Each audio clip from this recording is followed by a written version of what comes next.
Hoje, vamos ver o Adroaldo? Vamos chamar o Adroaldo? O Adroaldo, que é o setorista azul, esteve na Toca da Raposa hoje, acompanhando toda a movimentação e a entrevista coletiva do Paulo André. E a gente chama Grande Adro agora. Boa noite. Olá, Bob, muito boa noite para você, boa noite, Guilherme, Domênico, CJ, boa noite especial para quem tá ligadinho no FDP dessa sexta-feira. Eu sou o repórter Adroaldo Leal, tô falando aqui da Toca da Raposa 2. Hoje tivemos aí a apresentação do Paulo André, que será o diretor de futebol do Cruzeiro de maneira interina, e ele deixou muitas coisas claras, explicou muitas coisas importantes, assumiu erros, principalmente em relação à questão aí dos treinadores, a forma com que eles saíram. Ele não fugiu de nenhuma pergunta, foi muito direto em praticamente todas elas, analisou também a questão das contratações dos atletas, uma vez que o Cruzeiro aí sai muito atrás da maioria dos clubes que tem dinheiro em caixa para poder estar contratando, mas também não fugiu da responsabilidade dos erros, ainda disse que é o momento de traçar uma nova rota, de recolocar o Cruzeiro aí nos trilhos, e para isso precisa de tempo, precisa de pensar em muita coisa, acredita ainda no trabalho do Seabra, acredita no elenco, espera que alguns jogadores que foram contratados, né, comecem a render aquilo. Disse que conversou com os atletas, já cobrando também o melhor desempenho do time em campo. Enfim, foi uma entrevista, pelo menos por parte de quem acompanhou, considerada muito produtiva, até por parte também aí dos torcedores do Cruzeiro que acompanharam essa entrevista do Paulo André. O que chamou a atenção também foi que ele deixou muito claro que ele participava das grandes decisões. Agora, aquelas decisões ali do dia a dia, os departamentos faziam isso por conta própria, sem contar com o Paulo André. Inclusive, ele disse que ele foi voto vencido na permanência do Seabra em dezembro, quando surgiu essa possibilidade. O Seabra fica para iniciar a temporada ou não, ele foi voto vencido, e aí veio o técnico Nicolas Camon. Então, foi uma entrevista no qual ele esclareceu muita coisa e, segundo ele assume aí o cargo de maneira interina a princípio, né? Então ele vai ser um diretor de futebol do Cruzeiro de maneira provisória, Cruzeiro que vai ao mercado atrás desse profissional. Pelo menos foi o que garantiu aí o Paulo André, que espera uma melhora do Cruzeiro, e inclusive foi levantado para ele também a questão do distanciamento, né, que o torcedor sente dessa diretoria do Cruzeiro. O torcedor do Cruzeiro aí, que são mais de 13 milhões de torcedores, hoje a gente já teve, né, algo em torno de 70 mil sócios do futebol, hoje não passam dos 44 mil, enfim, está tendo uma queda vertiginosa, e o torcedor reclamando muito dessa distância entre o Cruzeiro e a sua diretoria, né? A sua diretoria, na verdade, e o seu torcedor.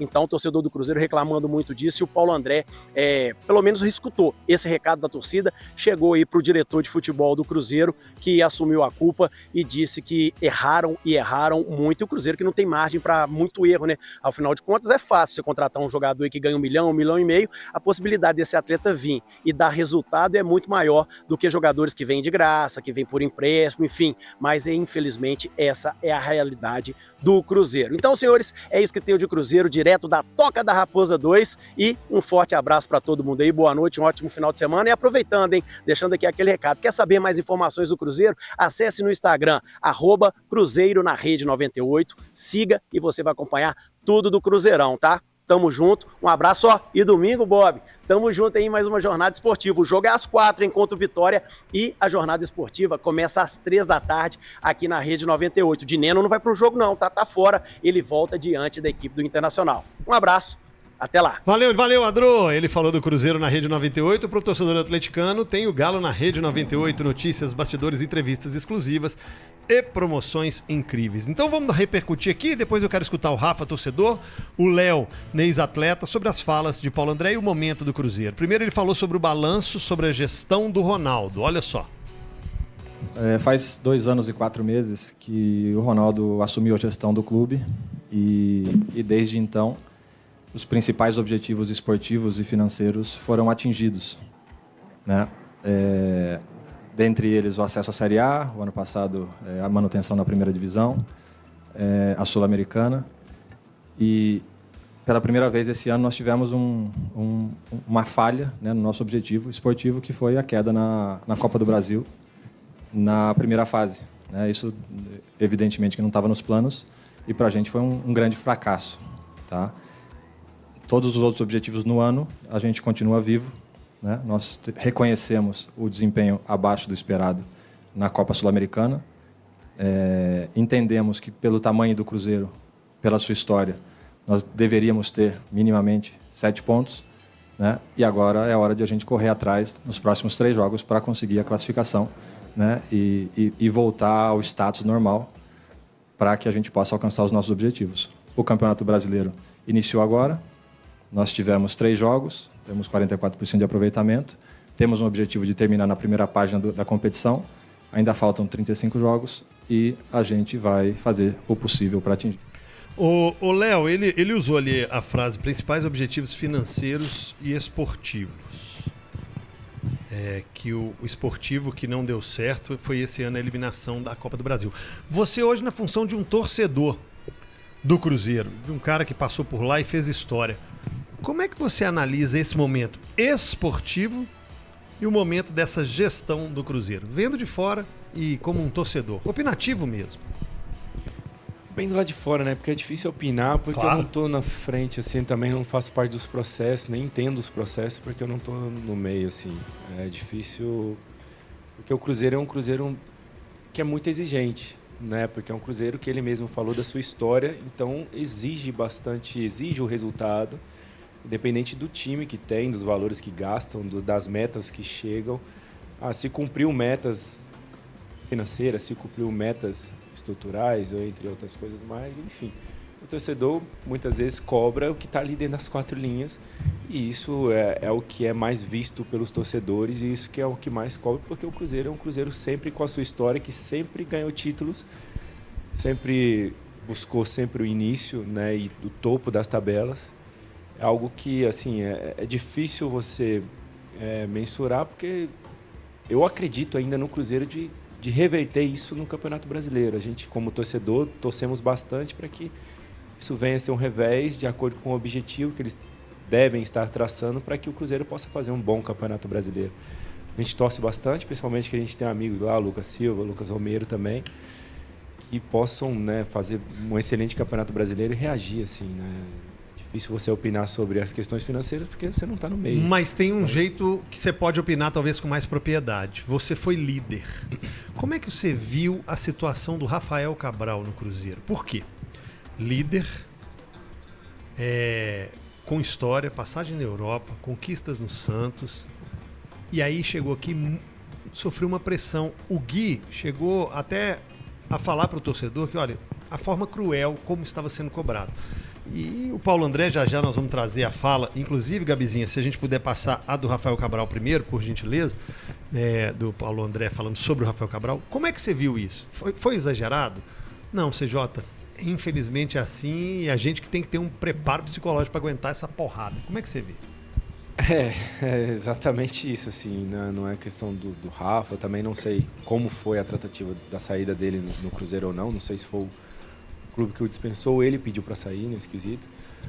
Mas eu falo assim, porque o Cruzeiro é grande, o Cruzeiro tem uma pressão enorme, gigantesca, e a gente sofreu isso por 11 anos, né? E Fábio também sofreu por mais de 15 anos no Cruzeiro, né? Foram pressões assim de pichar muro, né? De várias outras coisas, mas que Mexe a cabeça demais, né? Sua família. mexe muito, né? E futebol é em torno disso, né? A gente fala sobre vencer títulos e tal, mas a gente mais perde do que ganha no futebol. Claro. E na vida também, não é diferente na vida.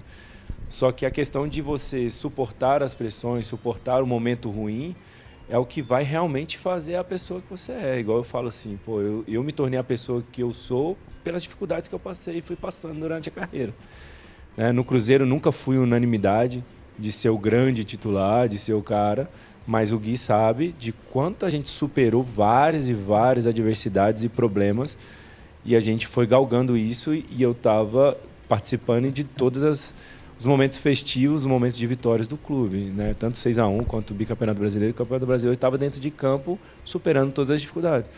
Independente da pressão da torcida, independente das dificuldades, das crises, dos momentos difíceis, que eu também estava lá, dando a cara para bater, né? São coisas que a gente vai construindo durante a carreira, e tem coisas que, cara, a pressão vai fazer parte, a gente vai aprendendo a lidar com isso, e eu falo disso de uma forma bem segura, com muita autoridade, pelo que a gente passou por 11 anos. Isso é raro acontecer num clube de futebol, um jogador ficar 11 anos no clube. Raro. Ele passa por vários momentos de vitória, momentos de derrota, E você já não é mais a novidade da imprensa para falar, né, pô, que tá chegando. Não, você é aquele para-raio que quando a torcida invade, você vai lá falar na imprensa. Quantas vezes o Gui sabe disso? Às vezes o treinador é mandado embora, o diretor é mandado embora, você tem que ir lá na entrevista coletiva e dar a cara para bater e falar. E sempre ou era eu, ou era o Fábio, ou era o Henrique. Então a gente é acostumado com isso, acostumado a apagar incêndio, de tanto que a gente chamava de bombeiro para apagar incêndio. E o futebol gira em torno disso. E isso foi lapidando o meu caráter, a minha forma de lidar e as pressões que a gente sabe que é normal de acontecer no futebol. E nunca fugi dessas situações. Por isso que, formando isso, você acontece das próprias referências que acontecem num time, que é natural criar isso. Que a gente fala sobre o processo de um time. Existem os caras para-raios, existe o de média idade, existe a molecada que está chegando. Quando ganha, a molecada vai dar entrevista e eles são os craques. Quando perde, vem aqui na paleta dos caras mais antigos que estão lá assumindo a responsabilidade. E é natural acontecer isso, para que isso venha a acontecer no meio do processo. Né? Os jogadores mais velhos, eu, o Fábio, o Henrique, direto. Era nós lá que dando a cara quando perdia. Mas quando vencia, eram os novas contratações, os molecados que chegavam, porque ele tinha que valorizar e tinha que vender e premiar. Isso faz parte dos processos. Acontece isso com o Palmeiras, acontece com o Flamengo, acontece isso. Para montar isso, para criar isso como uma referência diante de um clube, isso é difícil. Muito difícil, demorou alguns anos no Cruzeiro, mas isso é muito difícil. Isso gera a identidade do clube, gera a alma do clube, gera, entre outras coisas, mais dessa aproximação de que quando, né, assim, não era somente eu, mas o Fábio falando, o torcedor ouvia e respeitava. Porque é um cara que tinha, né, uma conduta dentro, profissional, uma conduta fora, tinha respeito, tinha respaldo. Por suportar várias pressões da antiga, ele sabia que era o momento certo de falar e respaldar. Isso é o natural de acontecer no futebol, gerar a questão dos processos e a questão da pressão, que é natural, que alivia a pressão dos mais novos ou não esteja apto, não tenha equilíbrio emocional para suportar tantas pressões num clube grande. Você falou do Rafael Cabral, olha só, o Paulo André explicou sobre a saída do goleiro após passar por esse momento conturbado que eu citei aqui. Vamos ver. E no caso específico do Rafael Cabral que você colocou, foi um pedido dele, né, sair do clube naquele momento. Na sexta-feira, pós-aliança, né, nós jogamos na quinta-feira à noite, na sexta-feira ele me ligou, né, e pediu para ser negociado. Eu pedi para ele ter um pouco de paciência para a gente conversar no sábado. E no sábado pela manhã ele esteve aqui com o Seabra, antes do treino, conversou com o Seabra e definiu-se, né, entre eles que ele iria para o jogo e que ele iria jogar. Naquela tarde eles foram para casa, voltariam à noite para a concentração. E talvez, provavelmente, e aí é uma opinião, em casa ele foi convencido pela família a mais uma vez me ligar e pedir para sair, né? Então, assim se deu. Nessa segunda ligação eu disse, então você não tem cabeça para estar no jogo de amanhã, então você está fora do jogo e a gente vai começar a tratar nesses próximos e curtos dias que temos até o final da janela a tua saída. Iniciamos uma negociação com um clube e acabamos terminando a negociação com outro clube que foi o Grêmio. Aí, Gui, a fala do Paulo André sobre a saída do Rafael Cabral, e você tinha dito semana passada, até pedindo ao torcedor um pouquinho mais de calma na parte humana, né, da coisa. Eu acho que todo profissional, independente da área em que ele trabalha, que ele atua, ele tem que ser respeitado. O Rafael prestou ótimos serviços ao Cruzeiro, foi o goleiro que estava lá na Série B, quando o Cruzeiro subiu para a Série A. Eu acho que o Rafael merece todo o respeito. Eu gosto demais do Paulo André, acho o Paulo André um profissional muito inteligente, muito articulado, extremamente preparado. Eu lembro quando o Paulo chegou para o Cruzeiro, todas as noites, quando a gente terminava de jantar, eu levava o Paulo para o hotel em que ele estava hospedado ali na orla da Lagoa da Pampulha. E a gente ia conversando sobre vários assuntos. E o Paulo veio e fez essa colocação toda hoje do Rafael Cabral, explicou que no sábado ele foi para casa e o Rafael já tinha aceitado ficar no banco na estreia contra o Botafogo, e que o Rafael chegou em casa, conversou com a família e voltou a ligar para o clube e pediu dispensa para sequer ficar no banco de reservas. Ok, foi uma opção do Rafael foi embora. Hoje ele é passado dentro do Cruzeiro. Sobre o Paulo, eu acho que chegou a hora da torcida abraçar o Paulo e deixar ele trabalhar, né? Deixa ele ter a oportunidade dele. Eu acho que o Cruzeiro não deveria nem tratá-lo como interino, já deveria efetivá-lo. Pronto. E ele vai ficar lá um tempo trabalhando. Lembrando que agora não pode contratar ninguém porque a janela está fechada. Foi assim que o Atlético acabou de fazer com o Vitor. Perfeito.